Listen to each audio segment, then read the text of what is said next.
राज्यभरातील शेतकऱ्यांसाठी आज दिवसभरातील अतिशय महत्त्वाच्या ठळक बातम्या व शेतकरी मित्रांनो, तुमच्या गावापासून ते जिल्हा संदर्भातील सर्व महत्त्वाच्या ठळक बातम्या आपण या व्हिडिओमध्ये पाहणार आहोत। त्यापूर्वी चॅनलवरती नवीन असाल तर चॅनलला आत्ताच खाली दिलेल्या सबस्क्राईब बटनावरती क्लिक करून चॅनलला नक्की सबस्क्राईब करा। कागदावर साठा मुबलक तरी युरियासाठी धावपळ आणि प्रतीक्षा, कुठे लिंकिंग तर कुठे अतिरिक्त दराचा शेतकऱ्यांना फटका।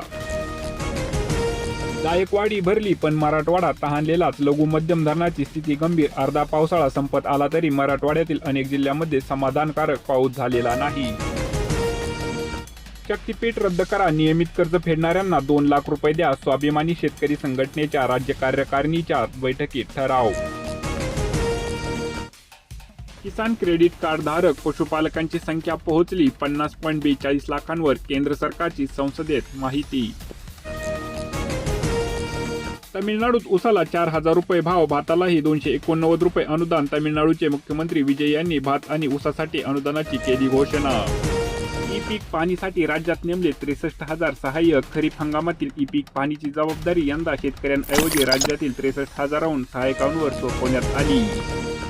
भूसंपादनाच्या मोबदल्यात विलंब झाल्यास शेतकऱ्यांना मोठा दिलासा, आता भरपाईसह वाढीव व्याज मिळणार। नाशिकमध्ये भूकंपाच्या धक्क्याचे सत्र सुरू, 14 तासात 4 धक्के, आदिवासी पट्टा हादरला।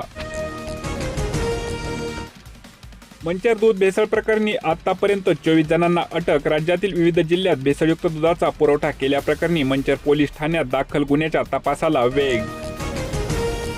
आदी वंदे मातरम मग जनगणमन, सार्वजनिक कार्यक्रमातील गीतक्रमात बदल, लाल किल्ल्यावरून प्रथमच गुंजणार संपूर्ण वंदे मातरम, राष्ट्रपतींची मंजुरी, राष्ट्रीय गीत कायदा लागू।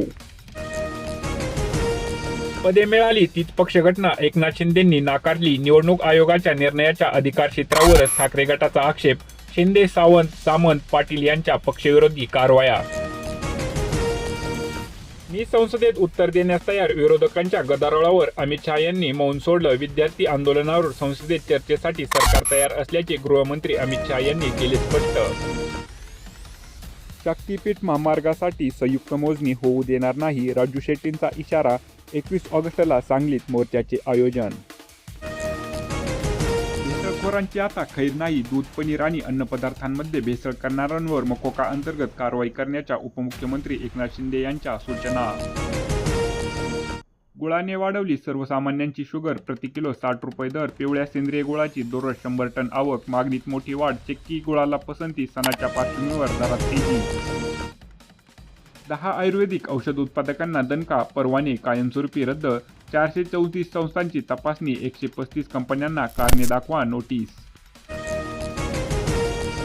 पावसाच्या खंडामुळे खरीप पिके धोक्यात, पावसाचा दीर्घ खंड आणि सातत्याने आलेल्या ढगाळ वातावरणामुळे सोयाबीनसह अन्य पिकांवर किडी आणि अळीचा प्रादुर्भाव। विधिमंडळ पक्षातील फूट म्हणजे राजकीय पक्षातील फूट नव्हे, पक्षघटना लोकशाही विरोधी ठरवण्याचा आयोगाला अधिकार नाही। शिवसेना पक्षचिन्ह प्रकरणी कपिल सिब्बल यांचा ठाकरेंच्या बाजूने जोरदार युक्तिवाद। आमदारांच्या विकास कामांना प्राधान्य द्या, अन्यथा मंत्र्यांना पदावरून हटवू, उपमुख्यमंत्री एकनाथ शिंदे यांनी मंत्र्यांना भरला दम।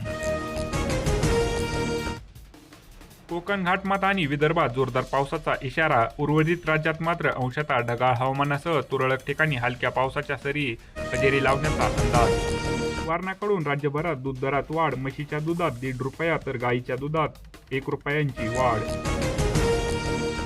पूर्ण आरक्षणाशिवाय मागे हटणार नाही, 29 ऑगस्टपासून पुन्हा आमरण उपोषण, मनोज जरांगे पाटील यांची घोषणा।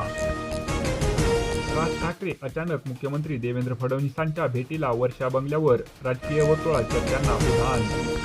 जुलैमध्ये 1497 पानटपऱ्यांवर कारवाई, शाळा महाविद्यालयांच्या परिसरात अनधिकृत टपऱ्यांवर पोलीस मनपाची संयुक्त कारवाई।